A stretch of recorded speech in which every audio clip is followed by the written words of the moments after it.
Okay, ji, Assalamualaikum, dear students. I hope that you all people are fine and doing good. Today we are going to move towards the exercise 3.2. So easy, so simple to do. The two concepts are there, the direct proportion and the inverse proportion. ठीक है. The first of all we have the direct proportion. Direct proportion ये होता है कि अगर same चीज़ चले, यानी अगर एक वेरिएबल आपके पास इंक्रीज़ हो रहा है तो दूसरा वेरिएबल भी आपके पास क्या हो, इंक्रीज़ हो, और अगर एक वेरिएबल आपके पास डिक्रीज़ हो रहा है तो दूसरा वेरिएबल भी आपके पास क्या हो रहा हो, डिक्रीज़ हो रहा हो। तो इसको हम जो है वो इस सूरत हाल में ज़ाहिर करते हैं कि y is directly proportional to x और इसी तरह x is directly proportional to y। ठीक है, और जब हम इस प्रोपोर्शनैलिटी साइन को ख़त्म करते हैं तो ये हमारे पास y is equal to k x आता है, where k stands for the constant of proportionality.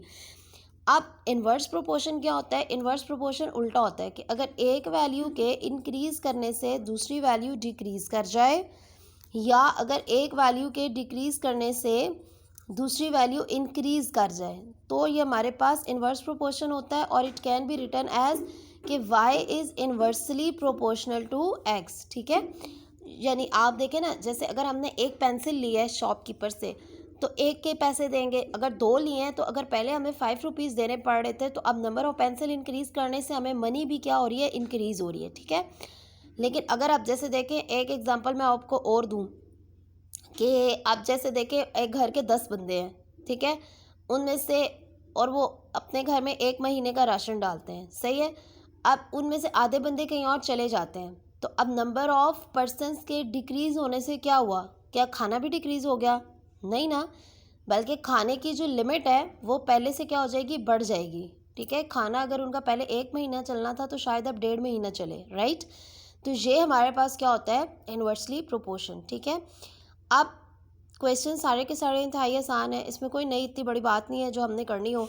Question number 1 देखें, if y varies directly to x, यानी उसने आपसे ये क्वेश्चन नंबर 1 में कहा है कि y जो है वो x के साथ डायरेक्टली वेरिएट करता है।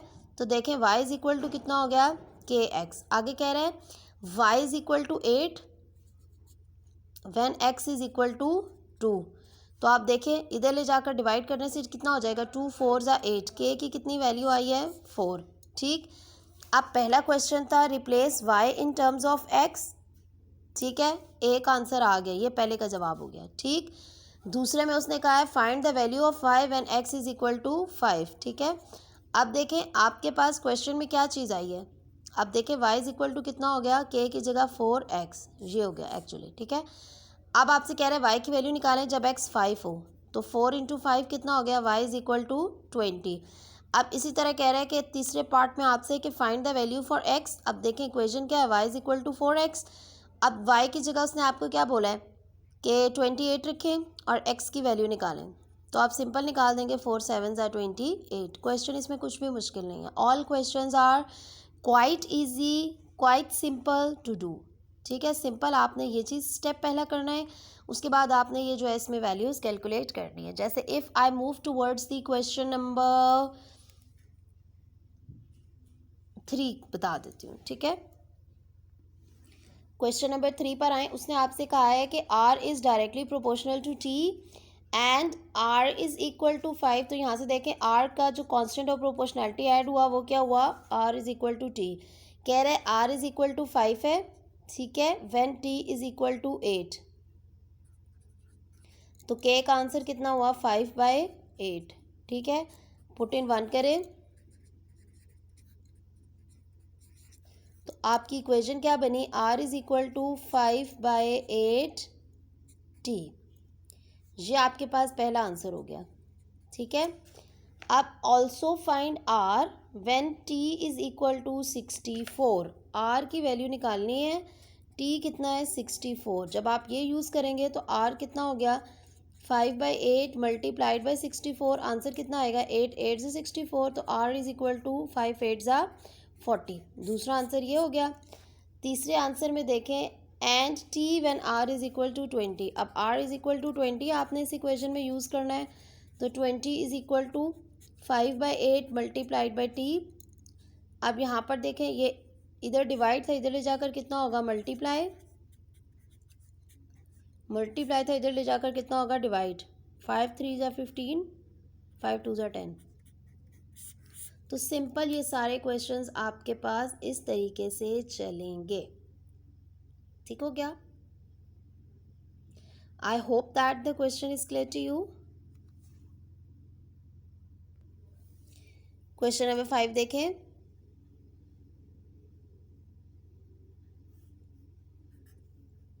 v is directly proportional to r cube. अच्छा, अब इसका मतलब है v is equal to k R cube हो गया। आपसे क्वेश्चन में उसने क्या कहा है कि v की वैल्यू 5 है, r की वैल्यू 3 है। तो आप देखें ये आएगा 5 इज इक्वल टू के टाइम्स 3 का क्यूब। अब 5 इज इक्वल टू के, 3 3 ज़ा 9, 3 ज़ा 27। जब आप इसको इधर लेकर आएंगे तो 5/27 इज इक्वल टू के। तो ये आपके पास इक्वेशन 1 है। तो आपके पास आएगी, पुट इन 1 करने से v इज इक्वल टू के की जगह आएगा 5/27 और आ जाएगा आपके पास r का क्यूब। ठीक, आप देखें उसने आपको क्या कहा है, find the value of r when v is equal to 625। तो देखें 625 इज इक्वल टू 5/27 r का क्यूब। ठीक है, अब आप देखें इसकी वैल्यू कैसे होगी, इस तरफ ले जाकर मल्टीप्लाई हो जाएगा, मल्टीप्लाई दूसरी तरफ ले जाकर डिवाइड हो जाएगा, कटिंग करें, 125 multiplied by 27 is equal to R का क्यूब। आप चाहे तो आप इसको डायरेक्टली भी कर सकते हैं मल्टीप्लाई करके, चाहे तो आप इसको ये देख लें कि 25 किसका 125 किसका बनता है 5 का, और 27 किसका बनता है 3 का। तो बहरहाल आप जो भी मल्टीप्लाई करेंगे आप क्यूब रूट लेंगे तो आर का आंसर आपके पास 15 आ जाएगा। ठीक हो गया, क्यूब रूट आपको लेना पड़ेगा, पहले मल्टीप्लाई करिएगा। मैंने तो डायरेक्ट इस तरह से देख लिया है कि 125 5 का बनता है, 27 का क्यूब रूट 3 होता है, तो 5 3 ज़ा 15। आप इसको मल्टीप्लाई कर लीजिएगा, जो आंसर आएगा उसको क्यूब रूट ले लीजिएगा। ओके,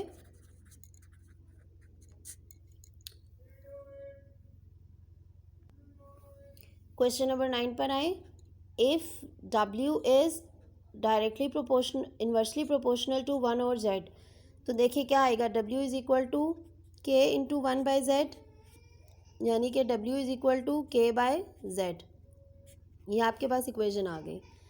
आप देखें आपको क्या कह रहा है, when z is equal to 7, w is equal to 5, तो आंसर कितना आया, 5 7 ज़ा 35। पुट इन 1 करें तो w is equal to 35 divided by z। अब देखें फाइंड w आपने कैलकुलेट करना है when z is given to you 175/4। ठीक है, यानी आपको क्या दिया उसने, 35 is divided by 175 divided by 4, तो 35 मल्टीप्लाइड बाय 4 ओवर 175। अब आप इसके आगे से कटिंग कर लें, 5 के टेबल से 5 7 ज़ा, 5 2 ज़ा 10 और 5 5 ज़ा 25, तो 7 4 ज़ा 28 divided by 25। This is going to be yours answer. Okay जी, coming up with the question number 13 here. All questions are same. We move towards the last question. m is inversely proportional to 1 over n cube. आप लिखेंगे m is equal to k over n cube, और यहाँ से आपके पास से it था equation number 1। अब उसने आपसे क्या कहा, m 2 है, n इज़ इक्वल टू 4, 4 का क्यूब कितना आएगा, 4 4 ज़ा 16, 16 4 ज़ा 64, 64 2 से ये इधर डिवाइड था उधर ले जाकर मल्टीप्लाई होगा, इसका आंसर कितना आएगा, 2 4 ज़ा 8, 2 6 ज़ा 12, 128 is equal to k. Put in 1 करें तो आपके पास आएगा m is equal to 128 over n cube, और इन अदर वर्ड्स आप इसे यूँ भी लिख सकते हैं। ठीक हो गया, अब उसने आपसे क्या कहा, फाइंड m की वैल्यू आपने कैलकुलेट करनी है। ठीक, when n is equal to 6, 6 का क्यूब कितना हो गया? वैसे अगर आप ये ना भी करते तो आप डायरेक्ट भी वैल्यू यूज़ कर सकते थे, ये डायरेक्ट यहाँ पे आके डिवाइड हो जाता। ये इधर डिवाइड हो रहा है, ये इधर ले जाकर अब आप इसे कैंसिल कर देंगे और आपके पास इसका आंसर आ जाएगा। ओके, इसी तरह देखें सेकंड पार्ट में उसने आपसे क्या कहा, ठीक है, कि find the n when m is equal to 432।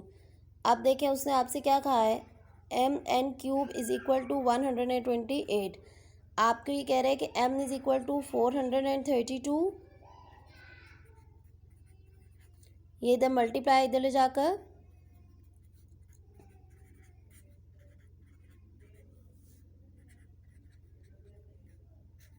Cutting करें,